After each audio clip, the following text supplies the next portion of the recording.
Halo teman-teman, pada video pembelajaran kali ini akan membahas mengenai fenomena budaya di dalam masyarakat.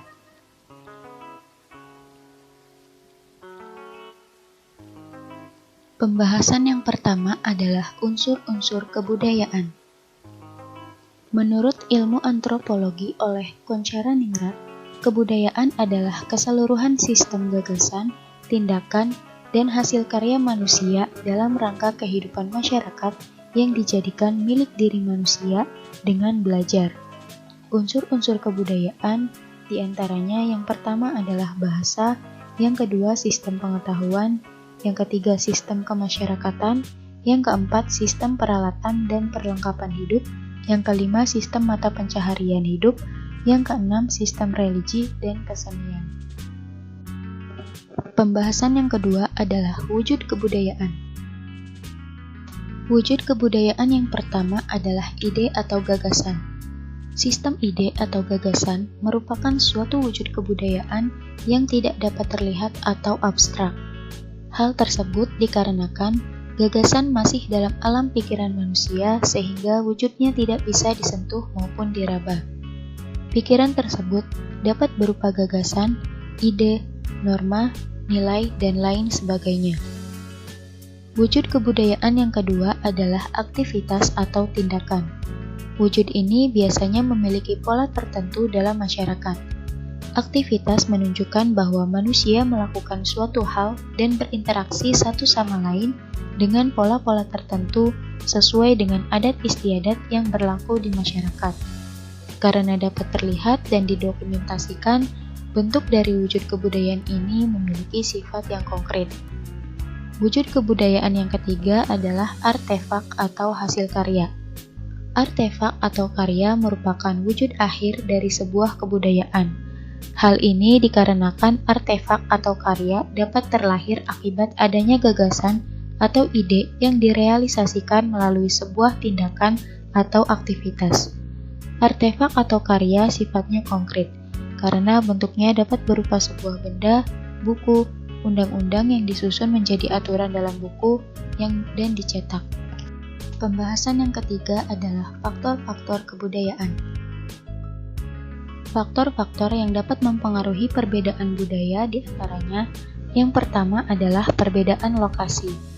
Indonesia terbentuk dari beragam pulau-pulau sehingga disebut negara kepulauan. Indonesia juga memiliki 70% wilayah berupa perairan sehingga disebut negara maritim. Selain itu, Indonesia juga menempati negara dengan jumlah penduduk terbesar keempat di dunia. Dengan wilayah yang terpisah dan begitu besar, maka menyebabkan perbedaan budaya yang disebabkan perbedaan lokasi. Yang kedua adalah perbedaan agama. Agama merupakan suatu keyakinan akan hubungan manusia dengan Tuhan. Agama di dunia berjumlah sangat banyak dan beragam. Di Indonesia sendiri terdapat 6 agama nasional, yaitu Islam, Kristen Protestan, Katolik, Hindu, Buddha, dan Konghucu. Yang ketiga adalah perbedaan suku bangsa. Indonesia adalah negara yang beragam, dengan 290 juta penduduk yang menempati 17.000 pulau, yang terbagi dari 313 suku dan 1.200 bahasa daerah. Melengkapi berbagai keragaman yang ada di Indonesia dan menjadi sebuah perbedaan yang harus ditoleransi dan dihargai. Yang keempat adalah perbedaan pekerjaan. Perbedaan faktor sosial ekonomi karena secara demografi sektor usaha yang berbeda-beda. Misalnya perbedaan daerah pertanian dengan daerah industri. Yang kelima adalah perbedaan fungsi dan peran budaya, yang meliputi sebagai daya tarik wisatawan asing, mengembangkan kebudayaan nasional, menumbuhkan sikap toleransi, saling melengkapi hasil budaya, dan mendorong inovasi budaya. Selanjutnya adalah perbedaan fungsi dan peran budaya. Yang pertama, budaya sebagai daya tarik wisatawan asing. Pariwisata menjadi sektor unggulan dalam menghasilkan devisa negara. Menyadari akan hal tersebut, setiap daerah di Indonesia berbenah berusaha menampilkan keunikan budaya daerahnya masing-masing kepada para wisatawan. Masing-masing daerah melakukan berbagai atraksi dan promosi kebudayaan. Keragaman budaya yang ditampilkan menjadikan daya tarik bagi wisatawan asing. Contohnya, di era 80-an, wisatawan hanya mengenal Bali sebagai destinasi wisata terbaik di Indonesia. Bahkan, mereka lebih mengenal Bali dibanding negara Indonesia. Namun, saat ini banyak destinasi wisata selain Bali yang bertaraf internasional, seperti Raja Ampat di Papua, Labuan Bajo di NTT, dan Banyuwangi di Jawa Timur. Yang kedua adalah mengembangkan kebudayaan nasional. Keanekaragaman budaya daerah merupakan bukti kekayaan budaya bangsa Indonesia. Kekayaan budaya tersebut menunjukkan identitas budaya secara nasional yang disebut dengan kebudayaan nasional. Kebudayaan nasional adalah suatu kebudayaan yang didukung oleh seluruh elemen suatu negara, yang bersifat khas dan dibanggakan, dan mewakili identitas suatu negara.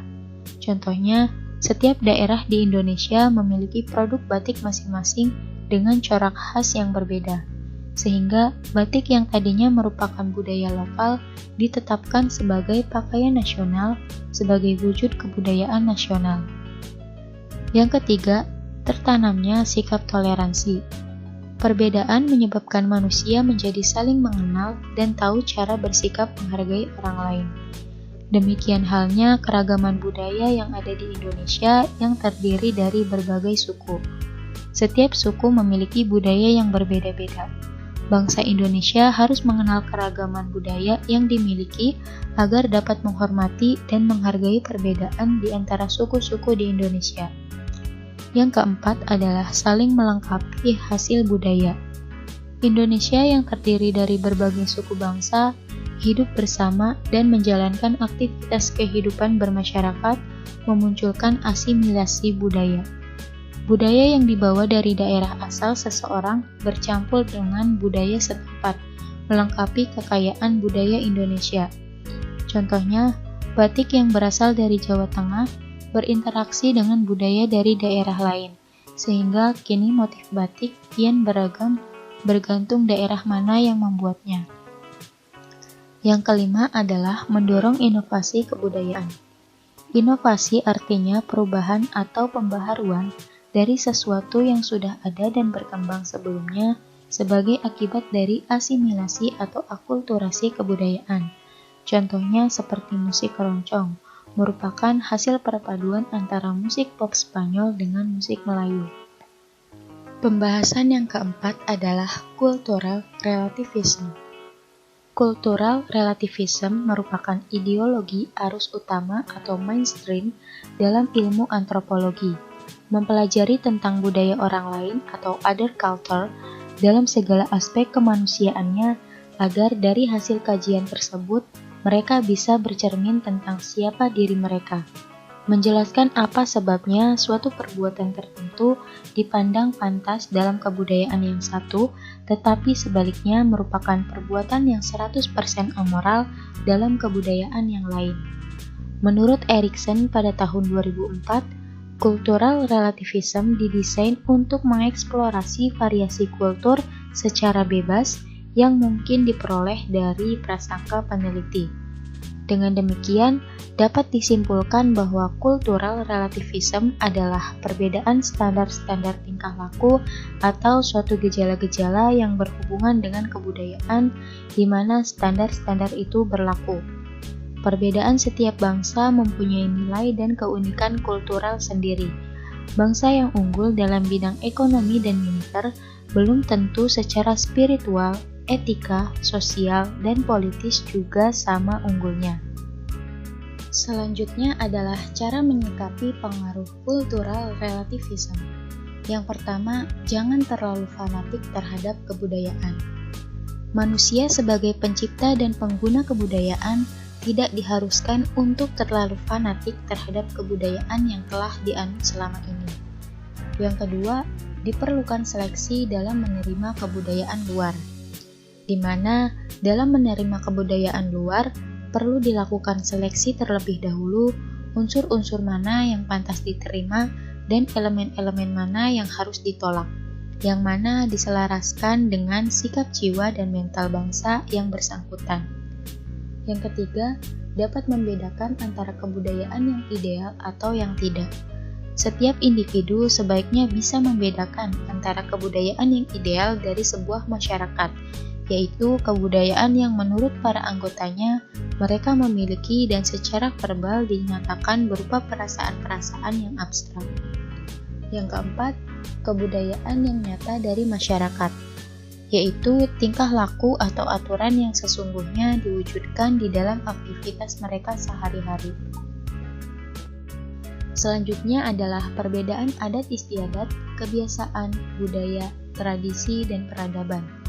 Yang pertama adalah adat istiadat.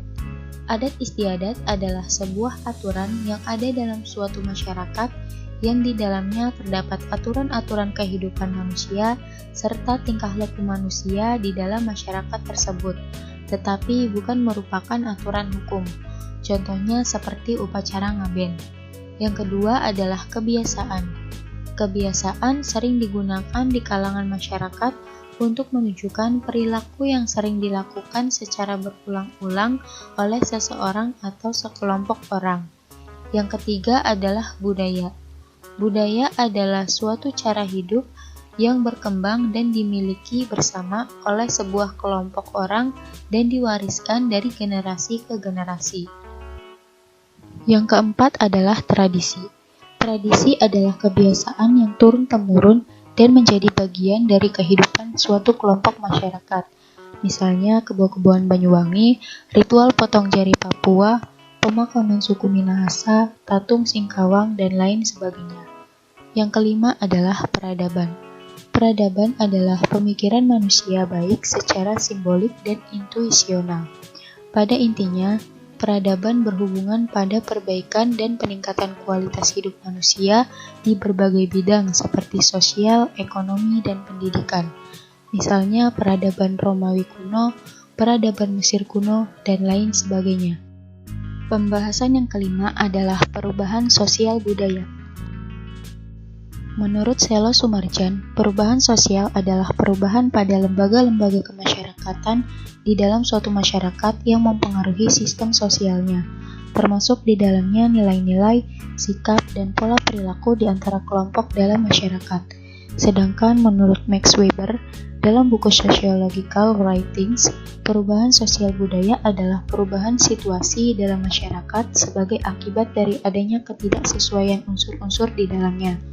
Perubahan sosial budaya dalam perspektif sosiologi dipahami sebagai suatu proses yang selalu dan terus-menerus terjadi pada setiap individu atau kelompok dalam ruang lingkup yang luas di masyarakat. Pembahasan selanjutnya adalah fenomena budaya masyarakat Kabupaten Subang. Kabupaten Subang merupakan sebuah kabupaten yang berada di Provinsi Jawa Barat.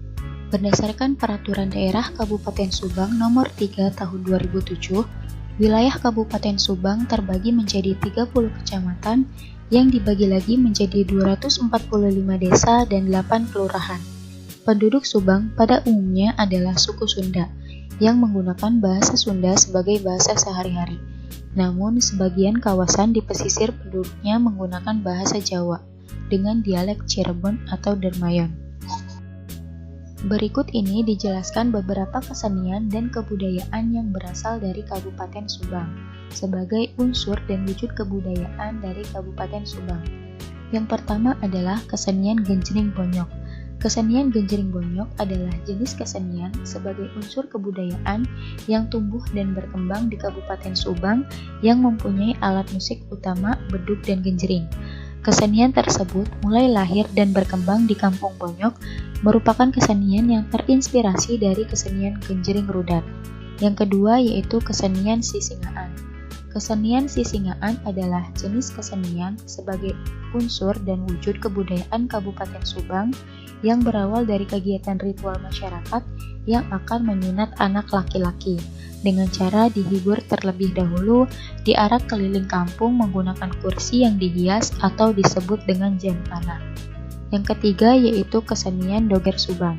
Kesenian Doger Subang adalah jenis kesenian rakyat sebagai unsur dan wujud kebudayaan Kabupaten Subang yang dijadikan sebagai media hiburan dengan bentuk sajiannya berupa tarian yang dibawakan oleh penari wanita atau disebut dengan ronggeng. Selanjutnya adalah upacara ruatan bumi. Ruatan bumi juga disebut hajat bumi. Upacara ngaruat bumi adalah upacara yang dilakukan masyarakat Subang sebagai ungkapan syukur atas hasil yang diperoleh dari bumi, juga sebagai pengharapan setahun ke depan, serta sebagai penghormatan kepada para leluhur. Selanjutnya adalah upacara nadran. Upacara nadran adalah upacara adat yang biasa dilakukan oleh masyarakat pesisir laut di Desa Belanakan, Kabupaten Subang. Upacara ini dilakukan sejak tahun 1950 secara turun-temurun karena merupakan amanat dari nenek moyang penduduk desa. Upacara ini juga digelar dalam rangka agar hasil tangkapan laut melimpah. Investasi dalam pengetahuan selalu membayar bunga terbaik, oleh Benjamin Franklin. Sekian video pembelajaran kali ini, semoga dapat bermanfaat bagi kita semua. Jangan lupa like, komen, dan subscribe.